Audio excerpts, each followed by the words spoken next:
Good night, Shabbos, Young Israel. I hope all are well and stay so. Baruch Hashem, a good week.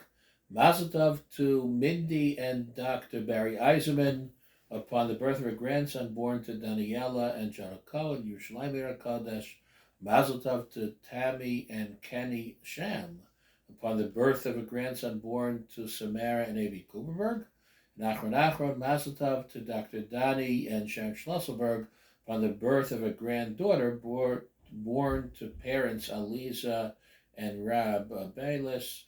May all continue to experience nachas to kedusha and good health from your grown mishpachas. Describing the blessing and curse at the beginning of the parashas, the Chumash tells us, "Re'eya nochi nosei lefnechem hayom bracha uklala." Behold, I place before you a bracha, and heaven forbid the opposite. So that's symmetrical, but listen carefully to what follows. Es habracha, the bracha, asher tishmu al mitzvot Hashem Elokeichem, asher nochi mitzaveh eschem hayom, asher tishmu, that you listen to Hashem, and perform His commandments that I command you today. V'haklala, and the curse, im lo tishmu mitzvot Hashem Elokeichem v'sartem adarch, etc., etc.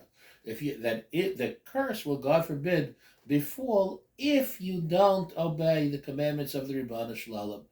Ask some of the commentators, I don't understand. Why are the psukim not symmetrical? It should be es habracha im tishma'u, the same way as v'haklala im, if. The blessing is if, and the klala is an if, but the Chumash doesn't have this. The Chumash only has an im, v'haklala im lo tishma'u. The bracha is not im tishma'u, because the blessing, the bracha, is unconditional. That's the default. The status quo is blessing is bracha. That's what HaKadosh Baruch Hu wants. It's not if you do the right thing, He'll send the bracha. No, Hashem is always good to us. There's always a bracha. That's the default setting in HaKadosh Baruch Hu's world. Is one of blessing, is one of bracha.